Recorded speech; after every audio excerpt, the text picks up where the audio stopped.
Bonjour et bienvenue. En cette année 2019, le Collège des Tilleuls célèbre son 100e anniversaire. À l'occasion de ce centenaire, nous avons souhaité vous faire découvrir et revisiter l'histoire des personnes et des bâtiments qui ont façonné cet établissement depuis sa fondation en 1919. En effet, le bâtiment du vieux collège, que vous voyez à ma gauche, ouvrit ses portes en 1919. Le 2 octobre pour être exact, le jour de la rentrée scolaire.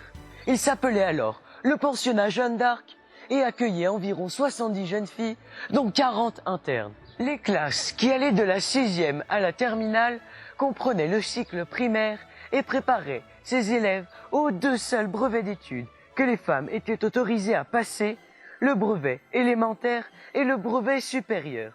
Il faudra en effet attendre 1924 pour que l'enseignement secondaire des filles s'aligne sur celui des garçons et les autorise officiellement à préparer le baccalauréat. Ce sont aux sœurs de Saint-Joseph que nous devons la création de ce bâtiment et la prospérité de son enseignement. Mais saviez-vous que c'est en réalité dans cette maison qui se trouve derrière moi que l'histoire des Tilleuls commença vraiment, et ce, au plus fort de la Première Guerre mondiale.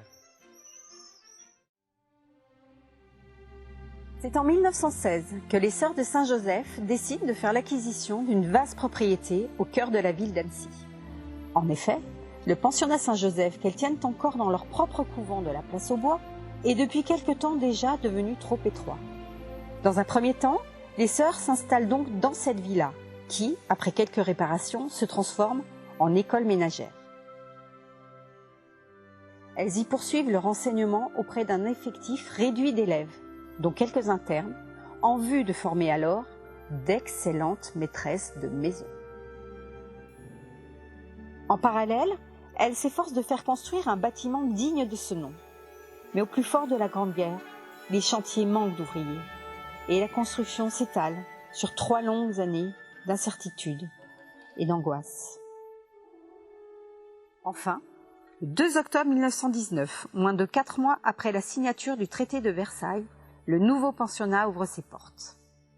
Il ne portera plus le nom de Saint-Joseph, mais celui de Jeanne d'Arc, figure féminine, à la fois nationale, sainte et militaire, dont la Troisième République avait fait un symbole pour unifier la France pendant les années de guerre. C'est la fondatrice de ce pensionnat, Mère Luce Thérèse, de la congrégation de Saint-Joseph d'Annecy, qui en assure la direction jusqu'en 1935.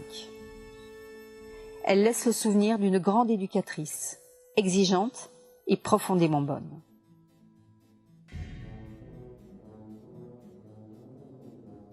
À partir de 1924, les Tilleuls, déclarés école secondaire, commencent officiellement la préparation des baccalauréats.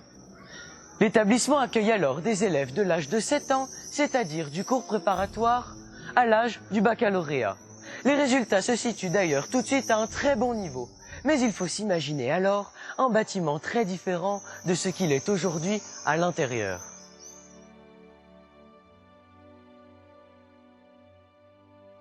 Bonjour Madame Pécou. Bonjour Stéphane. Donc vous êtes coordinatrice de la vie scolaire dans cet établissement depuis 1982. C'est exact. Et je vous invite à me suivre pour découvrir quelques endroits de ce lieu mythique. Volontiers. Suivez-moi. Donc nous sommes ici dans la salle Lavande, qui aujourd'hui est une salle d'études, mais ce n'a pas toujours été le cas. Alors effectivement, cette salle avant c'était le dortoir des élèves. Donc je vous laisse imaginer une salle beaucoup plus austère, avec des boxes à l'intérieur desquelles les élèves avaient leur petite intimité. Dans cette salle, c'était un dortoir et je m'en souviens vraiment très bien. Il devait y avoir une douzaine de petites cabines. On avait tout un rideau, notre lit, un rideau, une chaise et un tout petit lavabo en angle, mais minuscule, un grand bol, on va dire. Et on n'avait que de l'eau froide, évidemment.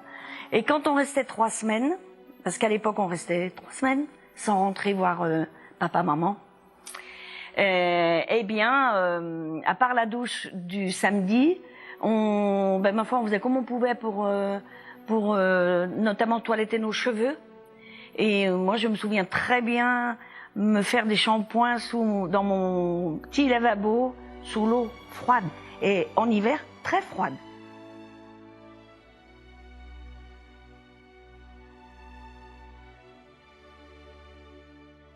Nous nous trouvons à présent dans ce qui est aujourd'hui la salle d'art plastique. C'est exact, salle d'art plastique qui a d'abord été un réfectoire pour les élèves et le collège se modernise et ça devient un self. Alors petite précision, les cuisines se trouvent en dessous et maintenant ce sont les vestiaires pour le cours de PS. Sur les menus, une petite anecdote, oui, on avait souvent des steaks hachés et on était bon nombre à ne pas les aimer. Et quand on sortait du réfectoire, on s'était toutes débrouillées pour plier notre steak haché dans quelque chose, dans la poche, et on allait dans le parc où il y avait un petit bâtiment avec des toilettes, et on allait jeter nos steaks hachés dans les toilettes. Il nous arrivait de les boucher, avec nos steaks hachés. Et avant, c'était bien aménagé. Dans cette partie-là, c'était mon bureau, il y avait un mur, là. C'était mon bureau, on entrait par la porte ici. Et là, il y avait un petit hall, un autre mur, avec une porte qui donnait sur la chambre, et bien ma chambre, là. Après, il y avait un autre mur, et c'était la salle d'eau, avec la lavabo. Donc, il y avait 3 pièces, en fait. En fait, 3 pièces. Pour ça me semble tout petit aujourd'hui de voir l'absence de mur et de... Oui.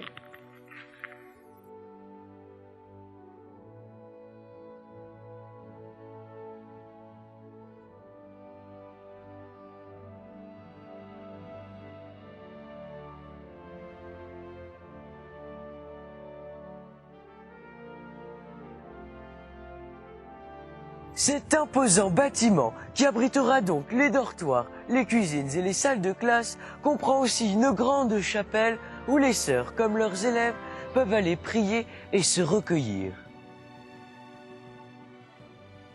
Encore aujourd'hui, sa nef, longue de 25 mètres, surveille et domine la grande cour de récréation.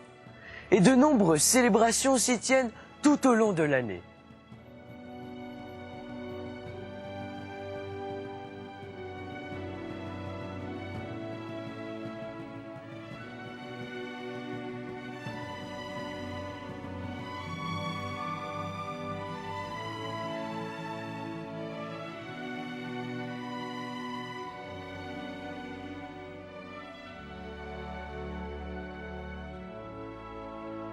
C'est un moment où il y avait des filles au tilleul. C'était un moment encore où la catéchèse était, pour tous les enfants, imposée comme l'histoire et la géo. Donc j'avais tous les groupes, et surtout les 3e, seconde, première, terminale. Je suis arrivé, je n'avais pas une grande expérience de ce genre de travail. Alors j'étais allé voir le père Muche à Saint-Michel pour lui demander ce qu'il faisait avec les terminales. Il me dit « Ah, tu as le terminal des tilleuls, ben prends aussi les miens. » Alors j'ai dit « pourquoi pas ?» Alors on avait pensé à faire une réunion une fois par mois, de 5 heures du soir à 10 heures, avec repas compris. Ça se passait à Saint-Michel. On se trouvait pas loin d'une centaine de terminales. Oui. J'ai gardé un souvenir extra parce que tous ces jeunes étaient vraiment intéressés. On se posait ces grandes questions grande question essentielle. Pourquoi on est là? Pourquoi on est là? Pourquoi on est sur la Terre? Qu'est-ce que ça rime à quoi, cette aventure humaine? C'était passionnant. En 1939, la Seconde Guerre mondiale éclate. Pour le Collège des Tilleuls, comme partout ailleurs, la vie de tous s'est transformée. La maison des Tilleuls est réquisitionnée par l'armée française et transformée en hôpital. Les classes s'organisent dans 2 villas de l'avenue du Parmelan nommées les Chèvrefeuilles, tandis que le foyer des internes trouve asile à Béthanie, maison d'accueil de la Place aux Bois. Durant cette période exceptionnelle, entre 1939 et 1940, ce ne sont plus les réjouissances qui créent l'unité, mais les sacrifices communs consentis dans la simplicité et la sérénité. Dès octobre 1940, les Tilleuls sont rendus à leur destination. Mais c'est pour être à nouveau occupés, 3 ans plus tard, à l'été 1943, par les Allemands cette fois. La rentrée, cette année-là, se fait en novembre. L'année suivante, l'offensive des Alliés permet à la résistance de libérer Annecy et la Haute-Savoie dès le mois d'août 1944. La vie normale reprend peu à peu son cours, mais l'épreuve a changé les mentalités. Aux Tilleuls, la discipline devient moins stricte et le régime des sorties plus large.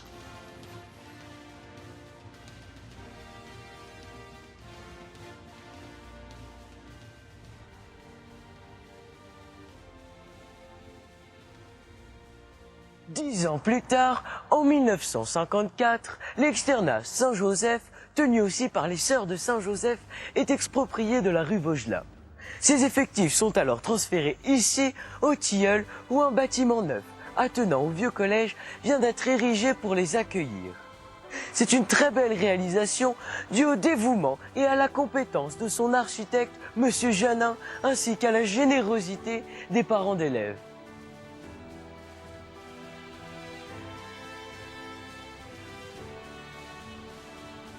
Les 2 écoles gardent encore quelques années leurs responsabilités distinctes et leurs directrices respectives. Mais en 1960, elles fusionnent sous le nom d'institution Jeanne d'Arc. Il n'y a alors plus qu'une seule directrice qui prend la responsabilité des 600 élèves appartenant dès lors aux Tilleuls.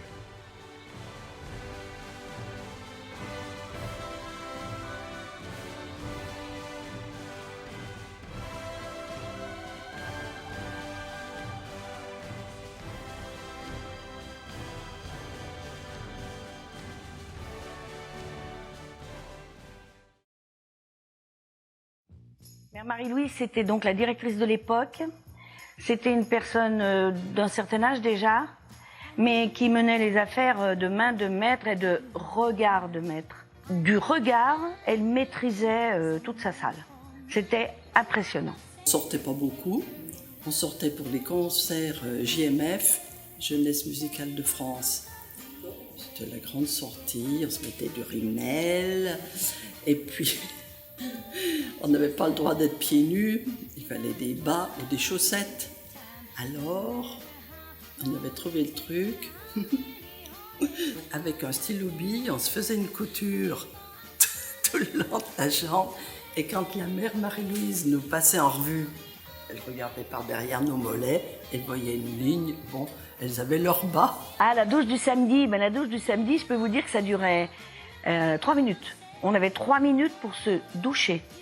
On avait interdiction de fermer la porte de la cabine douche à clé. Quand on arrivait presque aux 3 minutes, elle tapait à la porte. Donc on devait être prête à sortir. Et si ça ne l'était pas, à 3 minutes et demie, elle ouvrait la porte de la douche. Le jour de la Saint-Joseph, le 19 mars, on ne voulait pas, c'était leur fête, donc on ne voulait pas qu'elles travaillent. Elles étaient nombreuses, à l'époque, elles étaient, je crois, 25-30. Donc les grandes, comme on disait, c'est-à-dire le second cycle, remplaçaient les sœurs à certains emplois. Alors, surveillance de réfectoire, surveillance d'études, enfin, tout le monde sauf les profs finalement. On apportait toutes des choses et on cachait dans nos placards, dans nos chambres. Et il y avait une religieuse qui faisait la fouille le lundi matin. Ouais. Et là, j'ai un souvenir. Je me rappelle que moi, je m'apportais des pots de confiture, j'apportais des camemberts et je les enfouissais au fond de mes piles de vêtements. Et je me rappelle très bien qu'un lundi soir, il n'y avait plus rien au fond de ma pile de vêtements. Parce qu'on avait soit études avant le petit déjeuner, soit la messe. Si on voulait, c'était études ou messe, mais le vendredi, la messe était obligatoire. Et puis après le repas, tout de suite après le repas, on partait tous les jours en promenade. Tous les jours. Donc on avait une promenade un petit peu au parc à danser, une demi-heure. Et puis derrière, 1h30, on était déjà au travail. Travail, goûter 17h, et ensuite études, mais études en silence, jusqu'à 19h, puis repas, puis récréation dans la grande salle au rez-de-chaussée de l'externat, cette salle polyvalente d'aujourd'hui. Nous, c'était notre salle de récréation tous les soirs. Et après, c'était au lit. Et on dort, pas de chahut, rien. Hein. Toutes les sœurs, pratiquement, avaient des surnoms. Et on ne connaissait pas, quelquefois, leur vrai nom. Parce qu'on arrivait ici, celles qui avaient l'habitude, elles nous parlaient de la Susu, hein, de la Rata. Parce qu'ils étaient dévoués, des femmes 24 heures sur 24 disponibles. Non, ça se fait plus, ça. Incroyable. Le soir, on allait écouter la télé. Et les sœurs rouspétaient un peu parce qu'on discutait beaucoup après. Comme on regardait les actualités avec les filles à la télé, c'était souvent... On discutait le soir, puis le lendemain, pour les cours du lendemain, des fois, c'était sujet tout trouvé. Au début des années 1960, deux lois en France légalisèrent la mixité dans l'enseignement secondaire, d'abord pour les lycées, ensuite pour les collèges. Mais il faudra quelques années aux établissements pour s'y adapter. Une longue décennie de restructuration s'ouvrit alors aux tilleuls.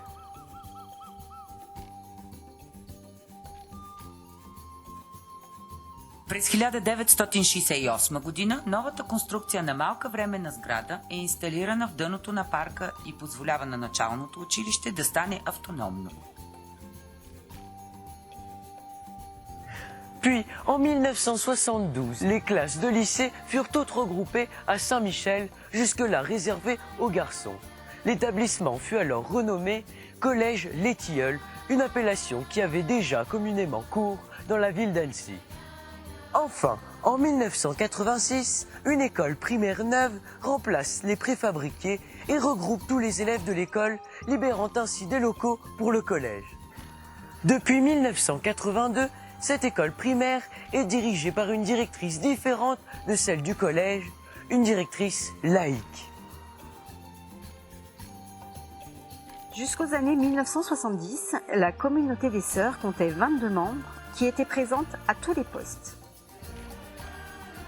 À l'accueil, dans les salles de classe, les salles à manger, à la cuisine, sur les terrains de jeu.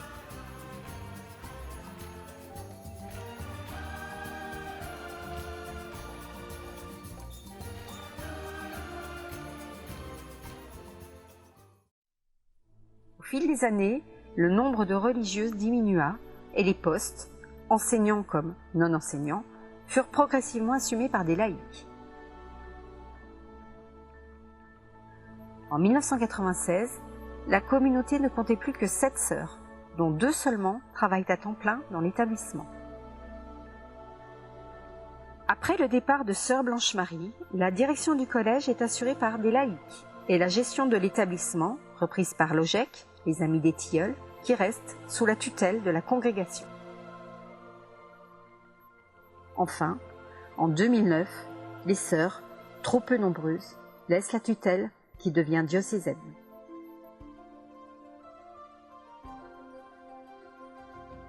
Aujourd'hui, en juin 2019, l'établissement compte toujours près de 900 élèves, de la maternelle à la 3e, et fusionne même avec l'école Saint-Joseph d'Annecy, située près de Courrières.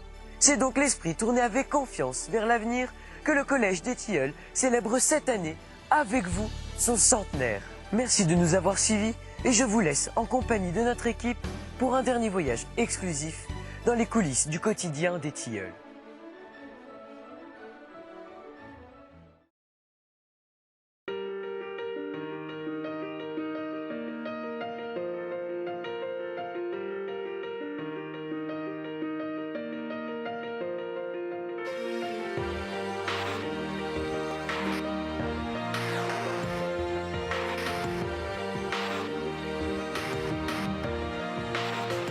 Yeah, you can be the greatest, you can be the best. You can be the King Kong banging on your chest. You can beat the world, you can beat the war. You can talk to God, go banging on his door. You can throw your hands up, you can beat the clock. Yeah. You can move a mountain, you can break rocks. You can be a master, don't wait for luck. Dedicate yourself and you gon' find yourself Standing in the Hall of Fame. Yeah, And the world's gonna know your name. yeah, 'Cause you burn with the first flame. yeah,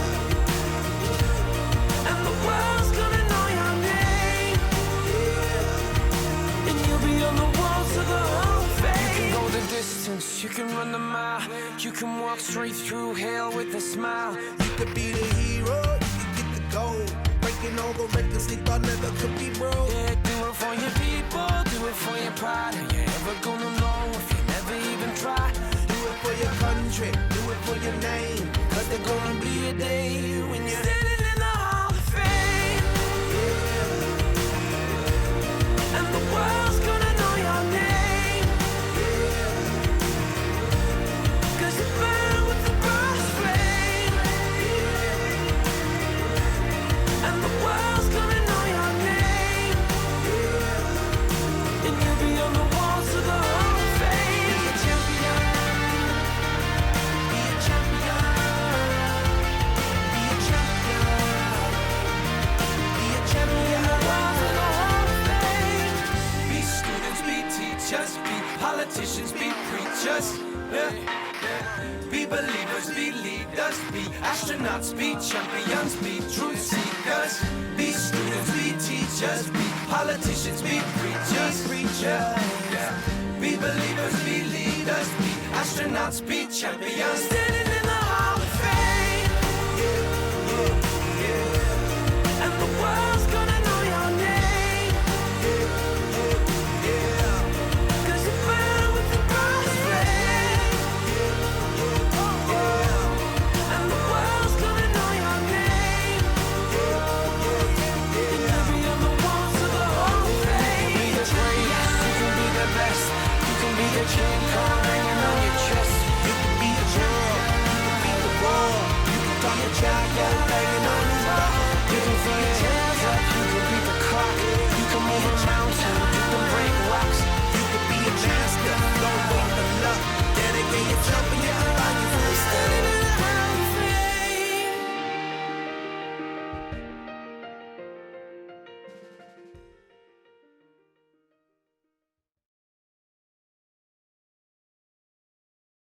L'archive, le bâtiment, j'aime le patrimoine.